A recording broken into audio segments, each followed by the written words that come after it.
School makes students poor.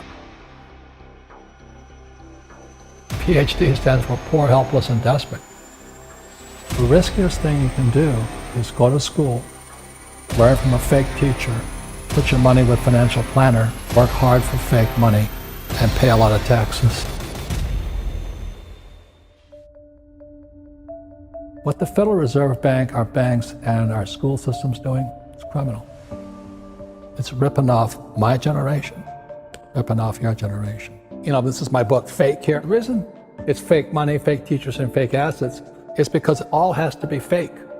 You have to have fake teachers to understand fake money. Then you have to have fake assets to buy those stocks, bonds, and mutual funds, fake assets. But without fake teachers, fake money, you can't do it. One of the best things I had is I went to military school, then I went to flight school. I had such great teachers, you know. All of them could fly. You know, so my flight instructor could fly. What a novel idea. You know, a flight instructor can fly. But when I was in high school, most of my teachers were terrified. They're all cowards, you know. Job security, don't make mistakes. Just memorize the right answer and you'll be safe. In school, they compensate for risk by telling you to memorize the right answer. So in other words, these kids leave school thinking, oh, if I know the right answers, then there's no risk. And it drives old guys like me crazy. Because everybody's talking about millennials. What's wrong with them? You know, millennials are the most highly educated generation in history. They know all the answers, but they're afraid of doing anything. You know, the biggest complaint about my generation is millennials know all the answers, but they can't do anything. And the reason they can't do anything is because you might hurt somebody's feelings, you might make a mistake. You know, and this just keeps you guys just trapped in this little box. Education is more important than before, but you gotta be careful what you're learning. That's why I wrote the book, Fake Money, Fake Teachers, and Fake Assets. Don't listen to fake teachers. Yeah, I have a friend, he teaches entrepreneurship at UC Santa Barbara. And I call him up and I say, how in the world can you teach entrepreneurship? He says, well, I have a master's degree. I said, ask the question again. What gives you the right to teach your entrepreneurship? He says, I have a master's degree in entrepreneurship. And I say, hey, Doug, you and I have been friends for a long time. You've never started a business. You're a fake teacher. He goes, but I have all the answers. I said, yeah, but you don't know how to start a business. Some of the biggest fake teachers are those financial planners.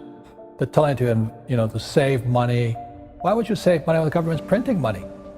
Then they tell you to invest for the long term in the stock market. And you guys know the stock market is ultra short term. There's high frequency trading. Today, long term is a split second. But they're telling you, guys like my generation, to keep your money in the stock market for 40 years and you have nothing left at the end of it. And you look at all the pensions of the school teachers, firefighters, and all the guys with 401ks, they're all bankrupt because Wall Street stole their money from them. You know? And the Federal Reserve Bank, they're run by PhDs, like my poor dad. And PhD stands for poor, helpless, and desperate. The Fed has not been right in years. Everybody worships the Federal Reserve Bank. They're the guys stealing from our pension systems. It's horrible what's going on because we have all these PhDs, poor, helpless, and desperate people who are risk averse. My rich dad always said, never say, I can't afford it. And it was my rich dad and many of my teachers subsequent to that. They said, lazy people always say, I can't afford it. I don't have the money. That's why they're poor. They have a poor mindset. So instead of figuring out how to raise money, it's just really easy to be a loser. And I call it losers. It pisses them off. Because we all have the power, if we wanted to not be poor if we learned how to raise money. My poor dad, my PhD father, he always said to me, he says, you know, I'd be a rich man if I didn't have you kids. And I said, well, you know, Dad, not my fault you had kids, you know what I mean? You know, I just can't afford it because I have kids. And the more he said that, the angrier I got. So when I met my rich dad at age 9, you know, he says, well, that's why your old man's poor, because he's lazy. He thinks his PhD is going to carry him. He says, everybody can say, I don't have money, I can't afford it. He says, that's why he's poor. He's lazy. over my lifetime, most of the projects I've started, I've never had any money. I like not having money because it forces me to think. I get creative. I have to educate myself. I have to talk to rich guys. Hey, how'd you do this? How'd you do that? How'd you do that? And what has happened to me, I just turned 72, I've never needed money. Because if I need money, I figure out how to raise it. It's easy to say I can't afford it. All the poor people say I can't afford it. All the poor people say, well, let's tax the rich. All the poor people are saying, well, give me a free education, free food, free schooling, free manicures, free pedicures. There's laziness, my opinion. Only lazy people use their own money. And that's what really pissed off a lot of people out there. You calling me lazy? I said, yes, I am. Because you're the same type of person who will say, I can't afford it. I can't do that. That's the problem. It's up here. Most of my family say, well, I can't afford it. My father taught me to say that. My mother taught me to say that.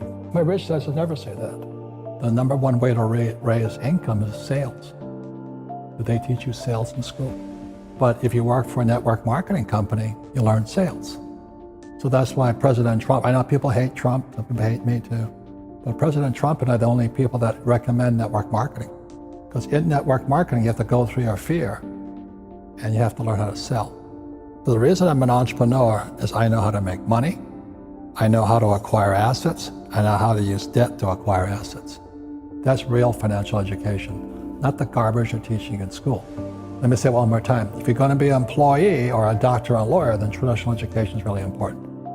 But you're going to be an entrepreneur, you don't need to. Kami mohon bantuan teman-teman untuk subscribe dan like video ini agar bisa menjangkau lebih banyak orang lagi. Setiap dukungan dari teman-teman sekalian akan sangat berarti buat kami. Selamat menikmati konten dari kami. Semoga bermanfaat.